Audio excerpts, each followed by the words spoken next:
Israel से एक बहुत बड़ी गलती हो गई है।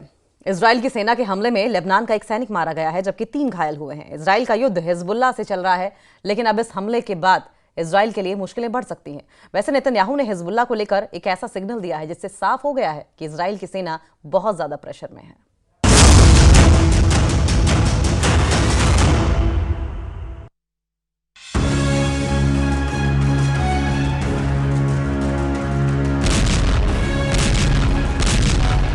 जब भी नेतन्याहू के सामने ऐसी तस्वीरें आती हैं, वो बेचैन हो जाते हैं। ये इजराइल का दूसरा सबसे बड़ा शहर हाइफा है और यहाँ हिजबुल्लाह के हमलों ने इजराइल को झकझोर कर रख दिया है। कभी जमीन पर आग तो कभी आसमान में आग। ये हिजबुल्लाह के रॉकेट है। नसरल्लाह को मरे 1.5 महीने से ज्यादा का वक्त बीत चुका है, लेकिन हिजबुल्लाह की आग इजराइल पर लगातार बरस रही है। हिजबुल्लाह के रॉकेट से बचने के लिए इजराइल की सड़कों से ऐसी तस्वीरें आती हैं। लोग अपनी गाड़ियों की आड़ में छुप जाते हैं ताकि किसी तरह रॉकेट की जद से बच सकें। इजराइल और हिजबुल्लाह के बीच युद्ध तेज होता जा रहा है और यही नेतन्याहू का सबसे बड़ा खौफ भी बन चुका है। इजराइल के बड़े अखबार हारेट्ज की यह खबर देखिए। इस खबर ने इजराइल के वॉर कैबिनेट को बेचैन कर दिया है, क्योंकि खबर में लिखा है कि नेतन्याहू लेबनान के साथ सीज फायर के बारे में सोच रहे हैं। खबर में बताया गया है कि लेबनान में ग्राउंड ऑपरेशन जारी रखते हुए भी नेतन्याहू कैम्प और हिजबुल्लाह के बीच सीज फायर की कोशिश जारी है और इसमें अमेरिका का भी दखल है। क्या यह माना जाए कि हिजबुल्लाह के हमलों के आगे नेतन्याहू ने सरेंडर करने का फैसला कर लिया है। वो अब हिजबुल्लाह को सफेद झंडा दिखाने लगे हैं ताकि लेबनान मोर्चे पर युद्ध खत्म हो जाए। इजराइल के अखबार हारेट्ज में छपी खबर तो यही बता रही है। क्या यह माना जाए कि नसरल्लाह के मरने के बाद हिजबुल्लाह के 10 कमांडरों को खत्म करने के बाद भी नेतन्याहू ने हैंड्स अप कर दिए हैं, यानी अब आगे का युद्ध लड़ना उनके बस की बात नहीं रही। अब तक नेतन्याहू ऐसा धमाका दिखाते रहे हैं। वो साबित करना चाहते हैं कि दक्षिण लेबनान में चल रहा ग्राउंड ऑपरेशन उनके कंट्रोल में है और हिजबुल्लाह बुरी तरह हार रहा है। इसी धमाके का दूसरा वीडियो देखिए। ग्राउंड ऑपरेशन के 1.5 महीने बाद भी दक्षिण लेबनान नेतन्याहू के कंट्रोल में नहीं है। इजराइल की सेना दक्षिण लेबनान में मौजूद है। दिन रात ऑपरेशन चल रहा है, लेकिन उसकी कामयाबी पर सवाल उठ रहे हैं। התיאור של המרחב הזה הוא ייתן לנו את תנאי הבסיס מפה לעשות את הדברים הנכונים כדי שבאמת בעמק למטה יהיה בטוח।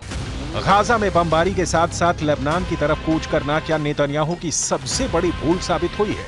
क्या लेबनान में 13,000 से ज्यादा हमलों के बावजूद हिजबुल्लाह को पूरी तरह ना खत्म कर पाना इजराइल की सबसे बड़ी नाकामी है?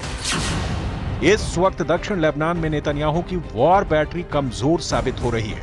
हिजबुल्लाह के खिलाफ नेतन्याहू को छोटा रिचार्ज नहीं बल्कि हैवी बैटरी की जरूरत है, जो उनके युद्ध का बेड़ा पार लगा सके।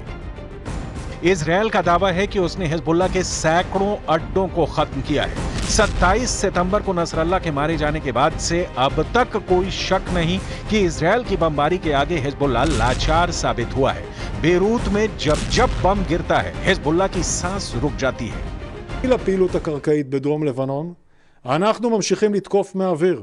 אנחנו תוקפים בכל רחבי לבנון, מהדחיה ועד דמשק. בשבוע האחרון תקפנו יותר מ-300 מטרות מהאוויר ברחבי לבנון. מתוכם כ-40 מטרות בלב הדחיה בביירות. תקפנו מחסנים של אמצעי לחימה, מפקדות צבאיות וסוללות טילים של חיזבאללה. השמדנו את מרבית אתרי הייצור ומחסנים של אמצעי לחימה של חיזבאללה בביירות, ואנחנו ממשיכים לפגוע במה שנותר. अब ये वीडियो देखिए। बेरूत के तयोना इलाके में इजराइल ने 11 मंजिला इमारत पर बम गिराया। अब इस धमाके के दौरान जो बम गिरा, उस बम की फोटो देखिए। ये अमेरिका की तरफ से सप्लाई किया गया जेडएम बंकर बस्टर बम है।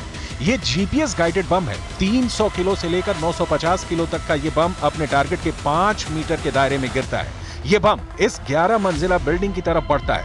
इजराइल का दावा है कि ये बिल्डिंग हिजबुल्लाह का ठिकाना है। और फिर देखिए ये धमाका। ऐसे हुआ ये धमाका जिसमें पूरी इमारत ढह गई। 1000 मौत, 2000 मौत, 3000 मौत, 3452 लोगों की मौत। ये है लेबनान पर इजरायल की बमबारी का अब तक का रिजल्ट। लेकिन दक्षिण लेबनान में चल रहे ग्राउंड ऑपरेशन में इजरायल को कई झटके लगे हैं और यही नेतन्याहू के लिए बहुत बड़ा चैलेंज बन चुका है। उनके विमानों ने आसमान से बमबारी करके तो हिजबुल्लाह को घुटनों के बल ला दिया है, लेकिन ग्राउंड ऑपरेशन में इजरायल को बहुत बड़े झटके लगे हैं, क्योंकि दक्षिण लेबनान और गाजा दोनों जगह से इजरायल के लिए बुरी खबरें आ रही हैं। दक्षिण लेबनान में हिजबुल्लाह का दावा है कि वो इजरायल के 95 से ज्यादा सैनिकों को मार चुका है, जबकि 7 अक्टूबर से अब तक गाजा युद्ध में इजरायल के 783 सैनिक हमास के हमले में मारे जा चुके हैं। सवाल है कि इतनी लाशों को देखकर इजरायल की वॉर कैबिनेट में क्या चल रहा है? नेतन्याहू वॉर रूम में क्या फैसले ले रहे हैं? इजरायल का दावा है कि अब तक वो हिजबुल्लाह के हथियारों पर इतने बम गिरा चुका है कि उसका रॉकेट और मिसाइल वाला जखीरा सिर्फ 20% बचा है और अब बाकी बचे हिजबुल्लाह के लड़ाकों और उसके अड्डों को खत्म करने में ज्यादा वक्त नहीं लगेगा। लेकिन सच ये भी है कि दक्षिण लेबनान में इजरायल अब भी जूझ रहा है। 1.5 महीने के ग्राउंड ऑपरेशन में उसके कंट्रोल में ऐसा कोई इलाका नहीं है जिसे वो अपनी बहुत बड़ी जीत बता सके। אני רוצה שתדעו שצה"ל במקביל עובד חזק מאוד. היום תקפנו כבד מאוד בביירות, בדחיה, מטרות של חיזבאללה. אנחנו תוקפים בעומק ואנחנו תוקפים הרבה מאוד בסוריה ובגבול סוריה-לבנון כדי שלא ייכנס לחיזבאללה אמל"ח.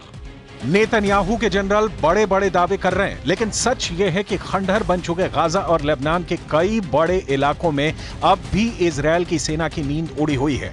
गाजा और लेबनान में लाशों का पहाड़ खड़ा करने के बावजूद हमास भी बाकी है, हिजबुल्लाह भी। इजरायल के लिए मैसेज साफ है, लेबनान और गाजा में जितने इजरायली टैंक फट रहे हैं, ऐसे हर धमाकों के साथ साबित हो रहा है कि हिजबुल्लाह और हमास कमजोर नहीं हुए हैं। नसरल्ला और सिनवार के मारे जाने के बावजूद दोनों की ताकत बरकरार है। एक तरफ लेबनान के ग्राउंड ऑपरेशन में इजरायल की सेना लगातार हमले झेल रही है, तो दूसरी तरफ गाजा में इजरायल के टैंक और बख्तरबंद गाड़ियां रोज फोड़ी जा रही हैं। बेंजामिन नेतन्याहू की सेना ने पूरे गाजा पट्टी को मिट्टी में तब्दील कर दिया है और बेरूत का भी यही हाल है। दक्षिण लेबनान में तो हिजबुल्लाह के छापामार लड़ाकों ने इजरायल को फंसा कर रख दिया है। इजरायल के नए रक्षा मंत्री इजरायल काट्ज दावा कर रहे हैं कि हिजबुल्लाह हार चुका है, लेकिन दूसरा सच यह है कि दक्षिण लेबनान में इजरायल की फौज अब भी ग्राउंड ऑपरेशन कर रही है। बेरूत पर अब भी बम गिराए जा रहे हैं। क्या लेबनान में नेतन्याहू का युद्ध वाला मकसद पूरा हो चुका है? इस सवाल के 5 जवाब हैं जो नेतन्याहू को बहुत ज्यादा परेशान कर सकते हैं। इसकी पूरी गारंटी है। पहला जवाब, हसन नसरल्ला की इजरायल के हमले में मौत हो चुकी है। दूसरा जवाब, उत्तरी इजरायल में अब भी हिजबुल्लाह के बम फट रहे हैं। तीसरा जवाब, लेबनान में 3500 लोगों की मौत हो चुकी है, लेकिन इजरायल का युद्ध जारी है। चौथा जवाब, 1.25 महीने के बाद भी इजरायल का लेबनान में ग्राउंड ऑपरेशन चल रहा है। पांचवा जवाब, हिजबुल्लाह के कई कमांडर मारे जाने के बावजूद उसकी लीडरशिप बरकरार है।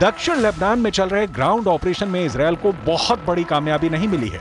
हिजबुल्लाह बार बार इजरायल पर एंटी टैंक मिसाइलों से हमला कर रहा है और उसके गुरिल्ला युद्ध पर काबू पाना इजरायल के लिए बहुत जानलेवा साबित हो रहा है। इजरायल के बम के खौफ से दक्षिण लेबनान के बहुत से छोटे बड़े कस्बे खाली हो चुके हैं।